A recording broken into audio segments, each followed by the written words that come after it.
अस्सलाम वालेकुम नाजरीन, ज़ेक टीवी के programme investigation with Zahid Khokhar में खुश आमदीद। Sindh high court circuit bench Sukkur ने एक मरतबा फिर एक बड़ा और तारीखी फ़ैसला दिया है और ये फ़ैसला पहले ही दे चुकी थी Sindh high court Sukkur bench की जानिब से। दो रुकनी जो बेंच थी, जस्टिस आफ्ताब अहमद गोरड साहब थे और जस्टिस फ़हीम अहमद सिद्दीकी साहब की जानिब से पहले ही दिया जा चुका था कि जो अफसरान हैं, जो अफसरान अपनी ड्यूटीज़ भूल जाते हैं और सियासतदानों के कहने पर लोगों के ख़िलाफ़ इंतकामी कार्रवाई करते हैं, तो उनके ख़िलाफ़ ये फ़ैसला था।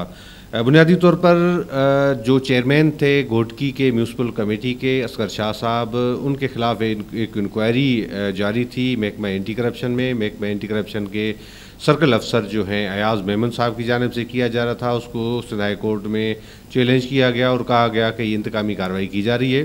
सिंध हाई कोर्ट की गुज़श्ता जो समाअत हुई उसमें ये बात साबित हो चुकी कि अयाज़ मेमन धारे जो बरादरान के कहने पर ही ये तमाम जो तहकीकात है वो कर रहे थे और मुख्तलिफ फ़ोटोग्राफ्स जो अदालत के अंदर पेश किए गए, तो उससे ये बात साबित हो चुकी। उसके बाद अदालत ने फ़ैसला दिया कि जो पुलिस के बुनियादी तौर पर इंस्पेक्टर हैं अयाज़ मेमन, उनको फील्ड पोस्टिंग नहीं दी जाएगी, उसको रिपोर्ट कराया गया था। और उसके साथ साथ ये भी कहा गया था कि सूबाई वज़ीर एंटी करप्शन जाम इकरामुल्लाह दारेजो सादिक और अमीन नहीं रहे। इसको चैलेंज किया गया था और मौक़िफ़ अख्तियार किया गया कि इस फ़ैसले पर आप रिव्यू करें, नज़रसानी करें, ये फ़ैसला वापस लें।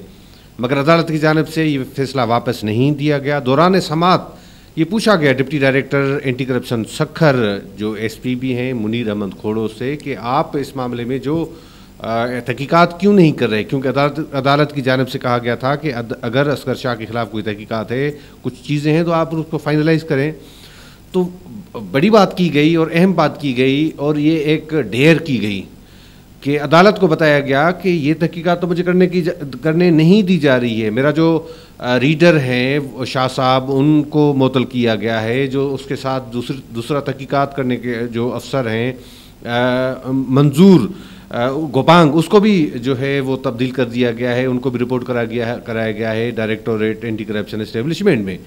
तो मुझे भी हटाने की तैयारी की जा रही है, जिस पर अदालत ने सख्त बरहमी का इज़हार भी किया। और अदालत के लिए तो शायद ये बड़ी बात थी कि इस तरह कैसे मुमकिन हो सकता है कि तमाम अफसरान को हटाया जाए। बहरहाल ये बात साबित हो चुकी। उसके बाद अदालत ने कहा कि अयाज़ मेमन को फील्ड पोस्टिंग ना देने का फ़ैसला बरकरार रहेगा। सूबाई वज़ीर एंटी करप्शन जो है जाम इकरामुल्लाह दारेजो, वो सादिक और अमीन नहीं रहे, ये हमारा फ़ैसला बरकरार रहेगा। और दूसरी बात कि जो deputy director anti corruption Munir Khoro ने चीज़ें हाईलाइट की और अफसरान के जो मुअत्तल किया गया, तबादले किए गए, वो भी चेयरमैन एंटी करप्शन को हुक्म दिया गया कि उनको भी वापस भेजा जाए और उन जो नोटिफिकेशंस हैं उनको सस्पेंड किया जाए। ये तो बातें हुई। डिप्टी डायरेक्टर ने बता दिया कि उनके साथ क्या मसला है। अब हम बात करते हैं, अदालत ने भी फैसला दे दिया, अब हम बात करते हैं कि एंटी करप्शन डिपार्टमेंट जो पूरा यरगमाल है उस पर पता नहीं कब अदालत की जानिब से कोई एक्शन लिया जाएगा। क्योंकि जो सूबाई वज़ीर के जो भाई हैं, जो डिप्टी डायरेक्टर वेस्ट हैं ज़फ़रुल्लाह दारेजो, उनके मामला भी सिंध हाई कोर्ट में हैं। उनकी पोस्टिंग को भी चैलेंज कर दिया गया है कि 3 साल तो गुजर चुके और तीसरी मरतबा वो डिपार्टमेंट में कानूनी तौर पर नहीं आ सकते। उस चीज़ को चैलेंज किया गया, मगर अभी तक उस हवाले से कोई फ़ैसला नहीं आया। हम बात करेंगे महकमा एंटी करप्शन की। तो इस दौरान इस वक्त भी जो अफसरान हैं, जो मनपसंद अफसरान हैं, उनको पोस्टिंग दी जा रही है। सूबाई वज़ीर के कहने के बगैर कोई डिपार्टमेंट में काम नहीं होता और जो चेयरमैन एंटी करप्शन हैं वो काफ़ी मामलात में रेजिस्ट भी करते हैं, काफ़ी मामलात को रोकने की कोशिश भी करते हैं, मगर कहीं ना कहीं वो फिर मजबूरी हो जाते हैं, कमरों बाइज़्ज़त का शिकार भी हो जाते होंगे। मगर मजमूई तौर पर चेयरमैन एंटी करप्शन के जो मामलात हैं, जो बिहेवियर है या जो एक प्रोफेशनल पोजीशन है वो बेहतर है, मगर उसके बावजूद पता नहीं क्यों इन मामलात को रोका नहीं जा रहा। हम बात करें कि अहम जो ओहदे हैं, जो अहम ओहदों पर एंटी करप्शन में अपने मनपसंद अफसरान को मुकर्रर कर दिया गया है, वो डायरेक्टर एंटी करप्शन एस्टेब्लिशमेंट हो या तमाम जो डिप्टी डायरेक्टर्स हों। हम बात करेंगे डिप्टी डायरेक्टर ईस्ट के हवाले से इब्राहिम मेमन साहब हैं, उनको रखा गया, वो भी सूबाई वज़ीर साहब के अहम ख़ास बंदे हैं, उनको पोस्टिंग दी गई है। सिंध सेक्रेटरीट के अफसर हैं, कोई तहकीकात में उनको कोई तजर्बा नहीं है, मगर उसके बावजूद भी उनको मुकर्रर कर दिया गया है। एक आरिफ लगारी हैं असिस्टेंट डायरेक्टर, बुनियादी तौर पर जो सेक्शन अफसरान हैं, जो 3 उनके लिए ये लाजमी होता है कि 3 साल का अरसा पूरा करें डिपार्टमेंट के अंदर और ट्रेनिंग लें, उसके बाद कोई फील्ड पोस्ट दी जाए। सेक्शन अफसर को असिस्टेंट डायरेक्टर मुकर्रर कर दिया गया है, जिसने तबाही मचा दी है। ईस्ट के अंदर, ईस्ट जोन के अंदर तबाही मचा दी गई है। और ख़ास तौर पर हम बात करेंगे कि सिंध बिल्डिंग कंट्रोल अथॉरिटी हो, KDA हो, कोऑपरेटिव सोसाइटीज़ हो, KMC हो, इन तमाम के मामलात ईस्ट के बगैर किसी जोन को अख्तियार नहीं है।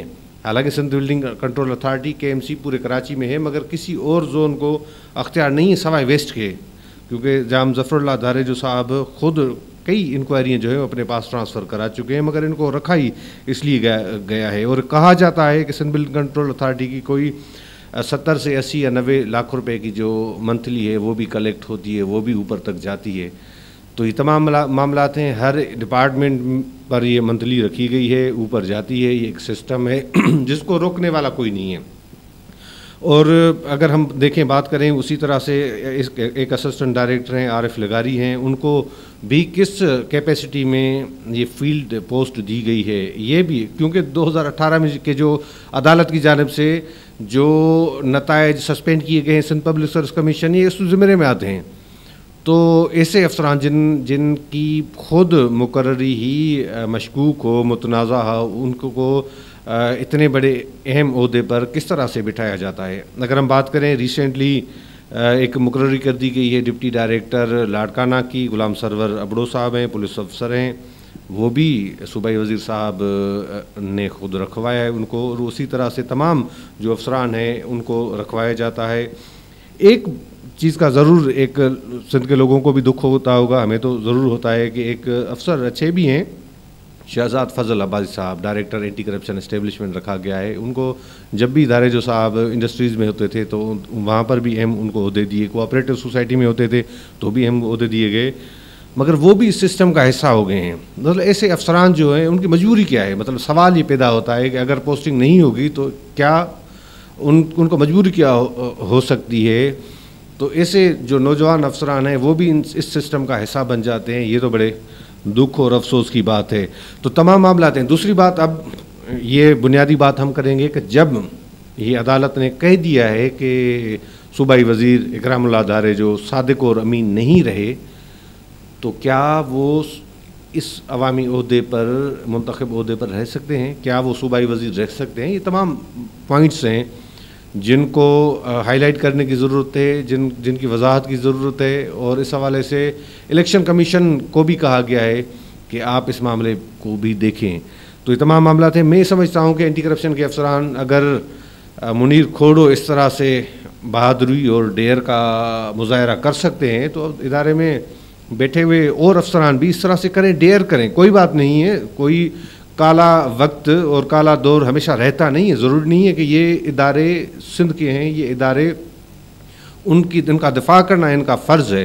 तो ज़रूरी नहीं है कि ये किसी के हाथ यरगमाल हों और जो जिसको दिल चाहे वही करे, इस तरह से होना नहीं चाहिए। मेरे ख्याल से पीपल्स पार्टी की क़यादत के लिए ये भी बड़ा चैलेंज है कि वो इन मामलात को देखें, और ये इतने सेंसिटिव इश्यूज़ हैं जो ख़ुद इनकी साख को मुतासर कर सकते हैं। उम्मीद करते हैं कि पीपल्स पार्टी की क़यादत इस हवाले से नोटिस लेगी, वो नोटिस ले या न ले, मगर मुल्क की अदालतें जो हैं वो भी इस मामले को देखें कि किस तरह से मामलात को चलाया जा रहा है। इसके साथ अपने मेज़बान ज़ाहिद खोखर को इजाज़त दीजिए। अल्लाह हाफ़िज़।